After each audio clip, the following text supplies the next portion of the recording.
Welcome to the Defense and Aerospace Report. I'm Vaga Muradian here in Dubai, the United Arab Emirates, for the 9th gathering of the Dubai International Air Chiefs Conference, a truly extraordinary event that brings air chiefs from around the region as well as around the world. It takes place right before the Dubai International Air Show. We're an official media partner here, and our coverage is sponsored by Leonardo DRS, and it's our honor and pleasure to be talking to UAE Air Force Major General Abdullah Al Hashmi, who is the Undersecretary at the Ministry of Defense. Sir, thanks very much for joining us again.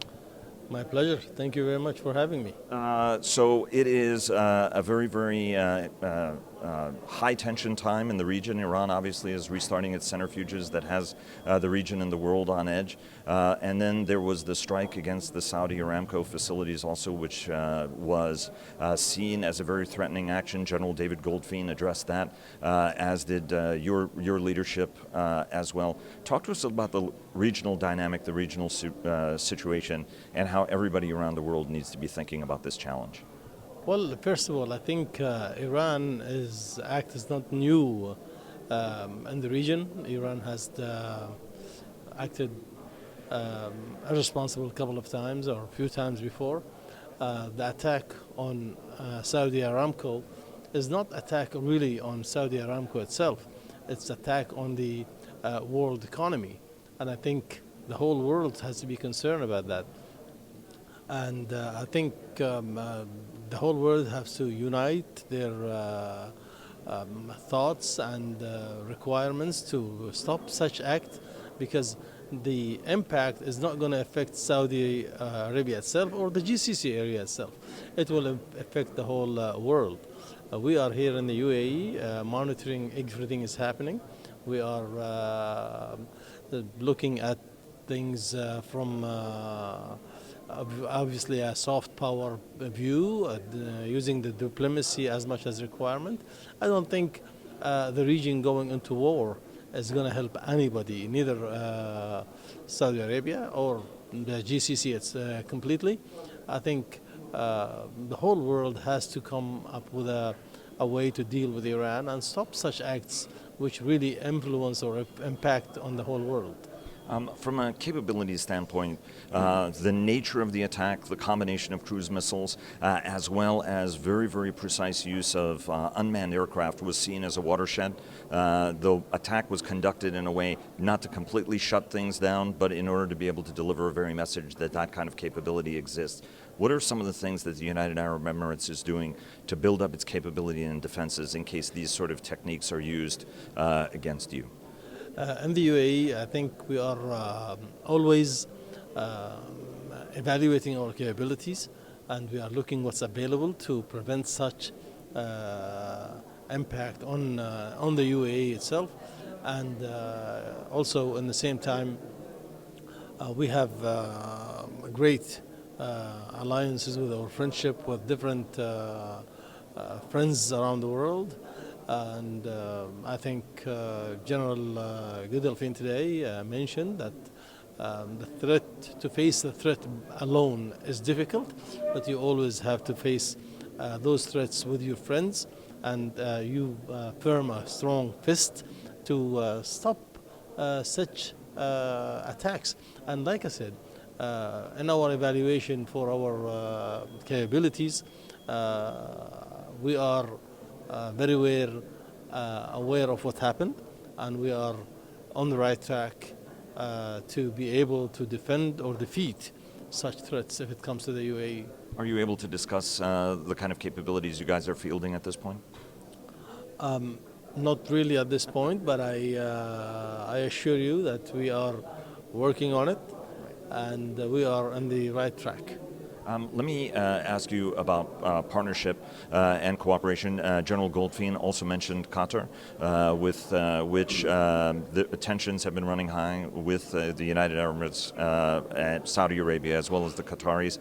Is there an opportunity? And one of the things General Goldfein said is one of the best ways to defend the United Arab Emirates, which is only a few minutes away by ballistic missile from Iran, is to work in greater partnership. How would you characterize the relationship? Is it improving between the United Arab Emirates and Qatar at a fundamental level?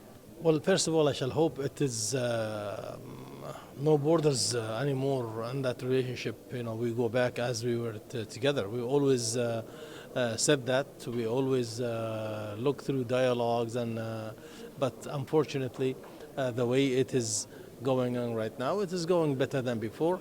Qatar and the people of Qatar are still families, okay, but they have to fix few things if they want to come back to the same GCC table.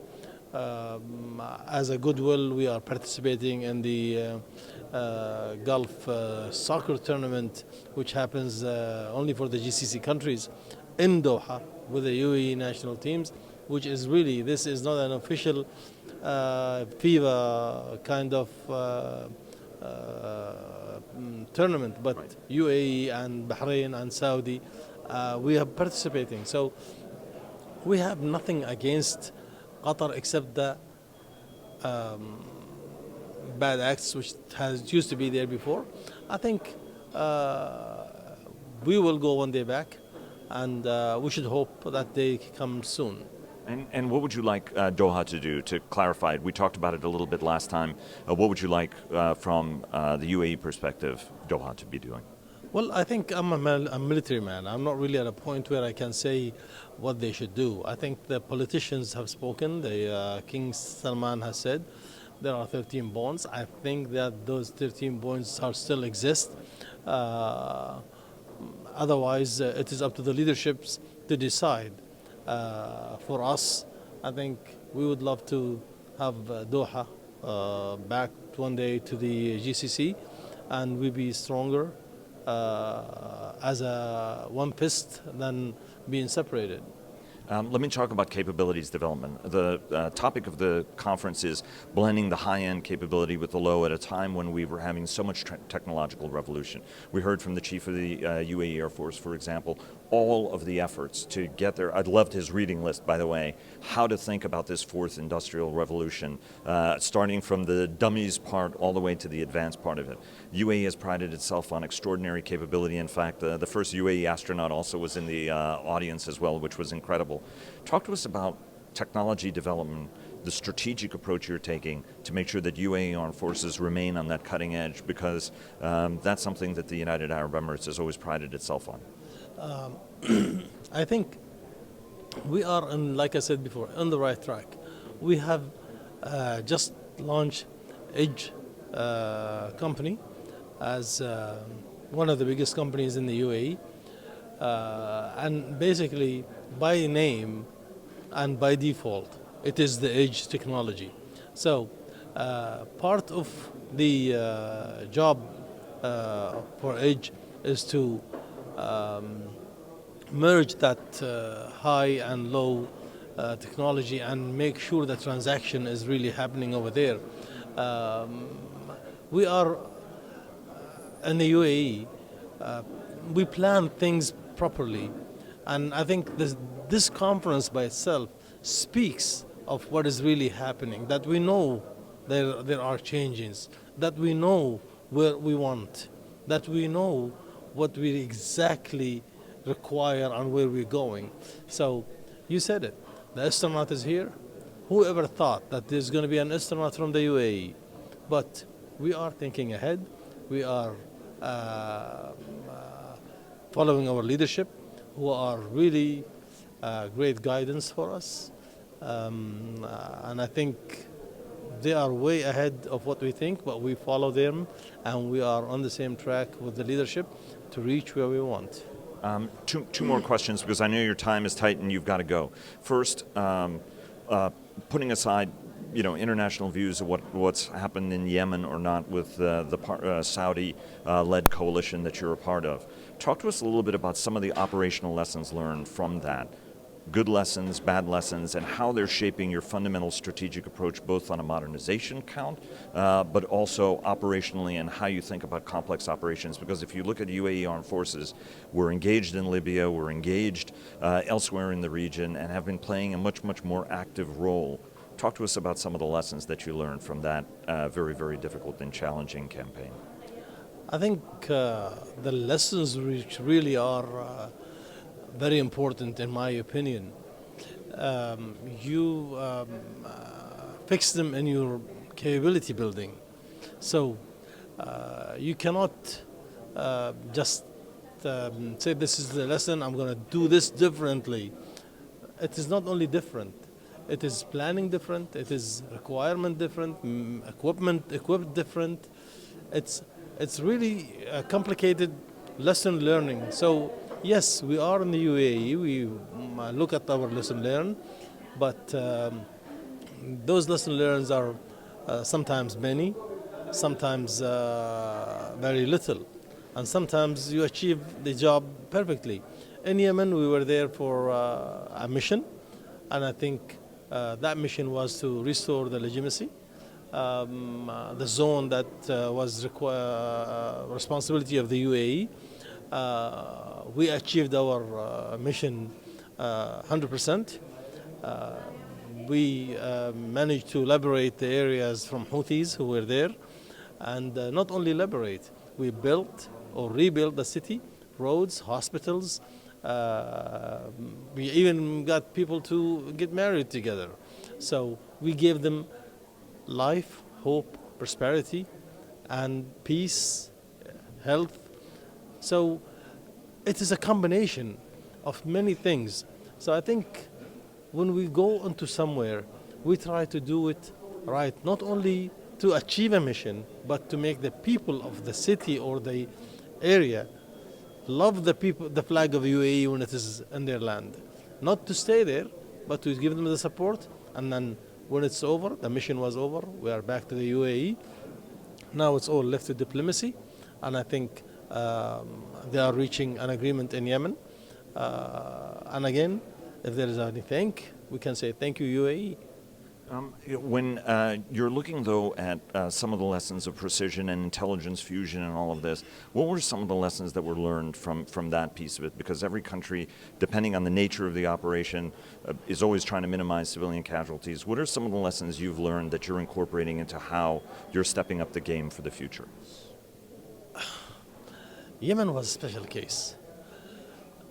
You see, when you go into a war, usually you use all your power. We were not using our power to destroy Yemen nor Yemenis. We were there for a mission to restore the peace. Now the lesson learned in that is very important to minimize the casualties from both sides.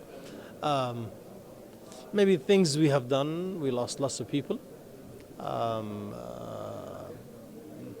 Again, sometimes you trust people that you should not be trusted, and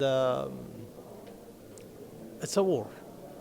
I regret that we have lost people. I regret every Yemeni died as well.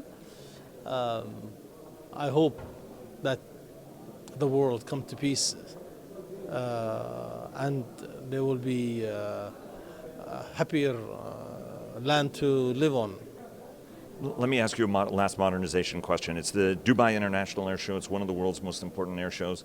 There's always a lot of attention paid on what the UAE acquisition agenda is going to be. There's talk about interest in more F-16s. Obviously, you operate one of the world's most sophisticated fighter airplanes in the Block 60 version. Rebuild air or increase your air refueling capability. I know that Boeing is very interested in that contract. Is there anything you can tell us about whether or not there are going to be any major announcements coming out over the next few days? Those announcements, I don't think it's really easy to say yes or no. We are still in negotiation with Boeing, with Lockheed. We're trying again to look for the next 10 years what aircrafts we're going to be having. Because by 2030, I think we'll be changing some platforms. UAE is looking at, like I said, rebuilding the capability. Those capability are studied properly, and we have scenarios, and we just don't buy an aircraft because it's an aircraft like right. Block 60 or no. We have scenarios basically in our armed forces and what kind of jobs it has. So therefore, I think we are very specific when it comes to what we buy.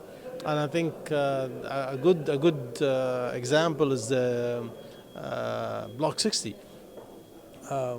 We bought it on certain terms and conditions and capabilities because we have those missions that we really have to accomplish.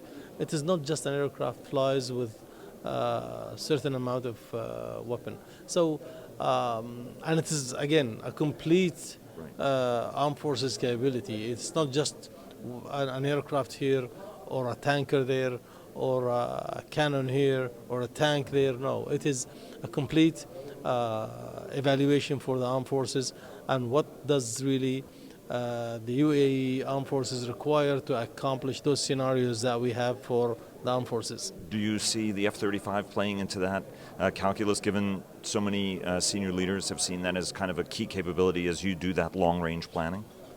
Well, definitely. I think the C-35, and there are other aircrafts available as well.